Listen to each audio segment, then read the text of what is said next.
Alors, mon mari a beaucoup d'argent, il est riche, c'est-à-dire il est financièrement assis, mais je n'éprouve plus rien pour lui. Qu'est-ce que je dois faire? Est-ce que je dois le quitter?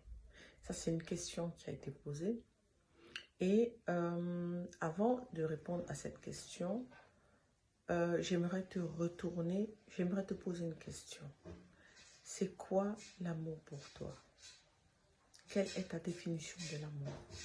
Parce que moi, l'amour, c'est quelque chose de fort. C'est quelque chose qui naît entre deux personnes.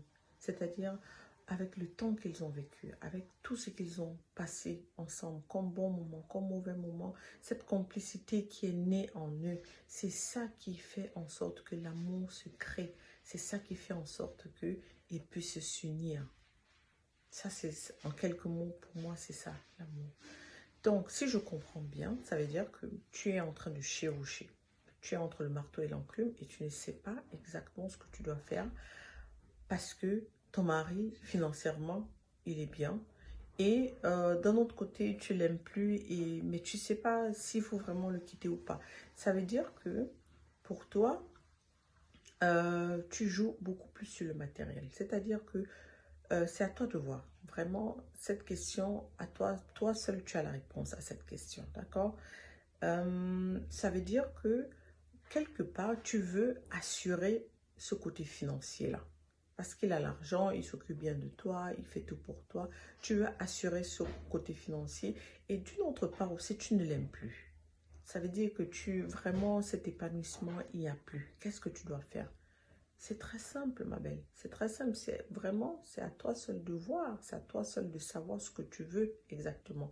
Si pour toi, l'amour, c'est le conditionnement, c'est-à-dire c'est le matériel, il faut d'abord assurer ses arrières. Il faut d'abord, côté financier, être bien assuré. Alors, go ahead. C'est à toi de voir.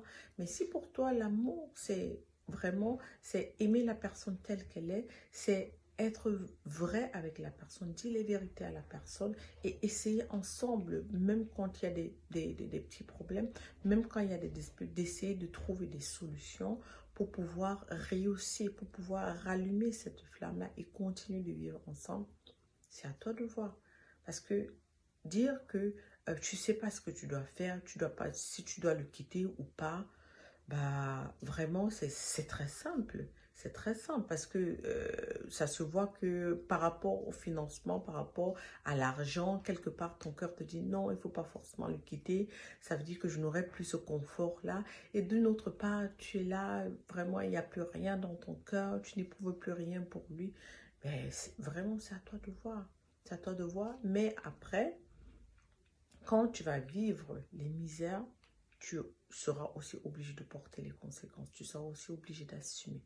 Parce que si tu décides aujourd'hui, parce que ton mari s'occupe super bien de toi, parce que tu as au petit soin, tu as tout à t'apporter, tu as tout ce que tu veux, tout ce que tu désires. Alors demain, si ce même homme-là te manque de respect, ou alors t'ignore, ou alors est infidèle, alors tu devras aussi assumer. Parce que ça ne sert à rien de rester dans une relation par conditionnement, à cause de quelque chose et non pas par amour et non pas parce qu'on aime la personne qui est devant nous et on accepte la personne telle qu'elle est. Si ce n'est pas le cas, alors demain, quand il y aura des conséquences, il faudra aussi assumer.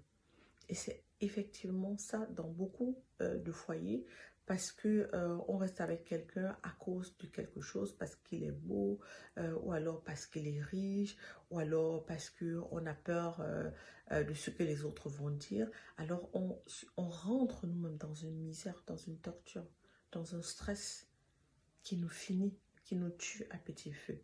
Et demain, on va nous manquer de respect. Demain, on va nous dire n'importe quoi, on va cracher dessus, on va menacer physiquement, oralement, et après, on se plaindra encore. On n'a pas besoin de se plaindre. On n'a pas besoin de se plaindre. Alors, c'est à chacun de voir, et c'est aussi à toi. Exactement, c'est à toi de trouver la solution à cette question, ou alors la réponse à cette question. Toi seul, tu as la réponse à cette question. Toi seul dois savoir ce que tu veux exactement. Et à toi seul de faire ton choix. Si ton choix, c'est de rester dans cette misère parce qu'on veut sécuriser son côté financier, alors vas-y. Ou alors si tu te dis, bah, je ne l'aime plus, je garde ma dignité, je préfère être clair, être vrai, alors c'est aussi à toi.